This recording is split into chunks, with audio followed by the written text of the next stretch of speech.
ஐயா காலை வணக்கம் ஐயா. கடந்த 2½ வருட காலமாக 18 சித்தர்கள் கோயிலுக்கு வந்துட்டு இருக்கேங்கய்யா. ஆக்சுவலாக எனக்கு வந்து சித்தர்களை பற்றி எந்த ஒரு எதுவுமே தெரியாது. சித்தர்கள்னா யார், அவங்க கடவுளை பற்றி தெரியும், பட் சித்தர்களை பற்றி எனக்கு எதுவுமே தெரியாது. பட் நான் எப்போ வந்து உங்கள் கோயிலுக்கு வந்தனோ, 18 சித்தர்கள் கோயிலுக்கு வந்தனோ, அன்னையிலேருந்து இன்ன வரைக்கும் பல அற்புதங்கள் நிகழ்ந்திருக்கு. நான் என்னெல்லாம் கேட்டு வேண்டி வந்திருக்கணும், அது அத்தனையுமே எனக்கு கிடைச்சிருக்குங்கய்யா. நீங்கள் எவ்வளவோ எனக்கு உதவி பண்ணியிருக்கீங்க. அது அனைத்திற்குமே முதல்ல வந்து என் முதற்கண் வணக்கத்தை உங்களோட கால் பாதங்களை சமர்ப்பிக்கிறேன். அதே போல் சித்தர்கள் கால்லையும் சமர்ப்பிக்கிறேங்கய்யா. நன்றிங்கய்யா. நான் ஒவ்வொரு டைம் வரும்போது உங்கள்கிட்ட கேட்பேங்கய்யா, ஐயா எங்கள் வீட்டுக்கு வாங்க, எங்கள் வீட்டை வந்து பாருங்கள், எங்கள் வீடு எப்படி இருக்குன்னு சொல்லுங்கள் அப்படின்னு கேட்பேன். கேட்கும்போதெல்லாம் நீங்கள் நான் பார்க்குறேன் தம்பி, வரேன் தம்பி அப்படின்னு சொல்லுவீங்க. நான் வெள்ளிக்கிழமை அன்னைக்கு உங்களுக்கு கால் பண்ணியிருந்தேன். அப்போ வந்து ஐயா நான் எப்பொழுதும் கேட்குற மாதிரி கேட்டேன், ஐயா எங்கள் வீட்டுக்கு வர முடியுமான்ட்டு. சரிங்க ஐயா, நாளை காலையில் 9 மணிக்கு வந்துடுறேன் அப்படின்னீங்க. அது கேட்கும்போது ஒரு பெரிய 2½ வருட காலத்திற்கு கிடைச்ச ஒரு பெரிய மிகப்பெரிய வெற்றி மாதிரி தான் நான் பார்த்தேன். அதே போல் நீங்கள் எங்கள் வீட்டுக்கு வந்தீங்க. வந்துட்டு நீங்கள் எங்கள் வீடெல்லாம் பார்த்தீங்க, சில இதெல்லாம் சொன்னீங்க ஐயா.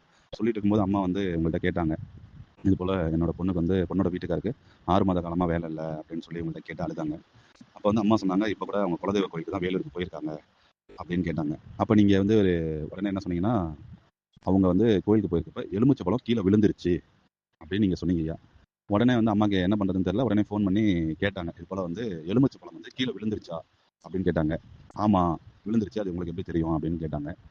அம்மாவுக்கு உடனே சாக்காயிருச்சுங்கய்யா.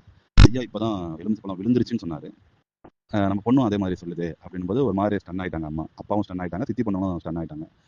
இது ஒரு நிகழ்வுங்கய்யா. அதுக்கப்புறம் சித்தி பொண்ணுங்க வந்து அவங்க அப்பா இப்போ 3 மாதத்துக்கு முன்னாடி இறந்துட்டாங்க பாண்டிச்சேரியில். குடும்பத்தெல்லாம் சித்தி பொண்ணுங்க தான் பார்த்துக்கிறாங்க, சித்தி பார்த்துக்கிறாங்க. இப்போ கேட்கும்போது சித்தி வந்து அக்கா அவங்க சொன்னா, சித்தி பொண்ணு சொன்னாங்க, அம்மா வேலைக்கு போயிருக்காங்க அப்படின்னு சொன்னாங்க நகை கடைக்கு பாண்டிச்சேரியில். நீங்கள் சொன்னீங்க அவங்க நகை கடைக்கு வெளியில் வந்து ஏடிஎம் இருக்கா, அங்கே வந்து ஒரு பாதாம் மரம் இருக்கா அப்படின்னு கேட்டீங்க. இருக்கு அப்படின்னு சொன்னீங்க.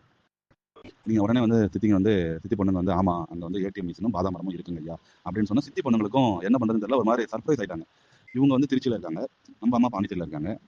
இவர் எப்படி வந்து கரெக்டாக அந்த பாண்டிச்சேரியில் அந்த நகை கடைக்கு எதிர்த்தாப்புல இது ரெண்டுமே இருக்குது அப்படின்னு சொல்கிறாரு அப்படின்ற மாதிரி ஆயிட்டாங்க ஐயா. இது வந்து இன்னொரு மகத்தான நிகழ்வு. இது ரெண்டுமே வந்து ரொம்ப மறக்க முடியாதுங்க ஐயா. நம்பிக்கை இல்லாதவங்களுக்கும் நம்பிக்கை கொடுக்குற மாதிரி ஒரு நிகழ்வு. இதுதான் சித்தர்களோட நிகழ்வுன்றது, அற்புதம்ன்றதை நான் தெரிஞ்சுக்கிட்டேங்க. இதுக்கு முன்னாடியும் பல அற்புதங்களை நான் தெரிஞ்சிருக்கேன். என்னோட வீட்டில் வந்து எங்களோட வீட்டுக்கு வந்து சித்தர்களாகிய நீங்கள் இந்த 18 சித்தர்களுமே வந்து இருந்து உட்காந்து அது சொன்ன மாதிரி அந்த ஒரு பாக்கியத்தை நீங்கள் சொன்னதை ஒரு பாக்கியமாக கருதுறோங்க. அதுக்கு வந்து கொடான கொடி நன்றிங்க ஐயா. அதே போல் அந்த ட்ராவலிங் நேற்று ஃபுல்லாகவே உங்கள் கூட இருந்தது அந்த 18 சித்தர்கள் கூட நான் இருந்த மாதிரி எனக்கு ஒரு ஃபீல் இருந்துச்சுங்க. ஒரு அற்புதமான நிகழ்வு. அதுக்காக கொடான கொடி நன்றிங்க. அதே போல் எனக்கு இப்போ ஒரு ஏப்ரல் 22ஆம் தேதி அப்போ ப்ராஜெக்ட்லேருந்து எடுத்துட்டாங்க. ஸோ அதுக்கப்புறம் நான் உங்கள்கிட்ட கேட்கும்போது நீங்கள் சொன்னீங்க ஜூன் 22க்கு மேலே உங்களுக்கு கண்டிப்பாக ப்ராஜெக்ட் அமையும் அப்படின்னீங்க.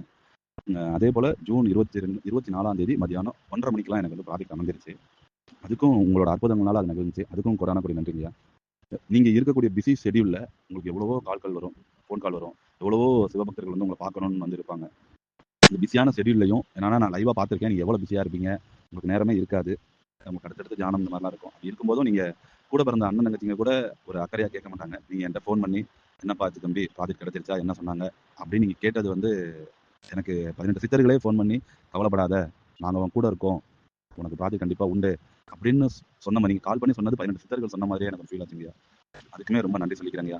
இந்த அடியன் என்றுமே வந்து உங்களுக்கு நீங்கள் என்ன கட்டளை இடுகிறீர்களோ அந்த கட்டளைக்கு நிறைவேற்றக்கூடிய பக்தனா கண்டிப்பாக இன்று இல்லைங்கய்யா, என் உயிர் மூச்சு உள்ளவரை உங்களுடைய பக்தனா இந்த 18 சித்தர்களுக்கு வந்து ஒரு சிறந்த பக்தனா, உங்களுக்கு ஒரு சிறந்த பக்தனா கண்டிப்பாக இருப்பேங்கய்யா. என்றைக்குமே என்னோட குருமார் நீங்கள், நீங்களும் உங்களோட குடும்பமும் என்றென்றும் நல்லா இருக்கணுங்கய்யா. ரொம்ப நன்றிங்கய்யா.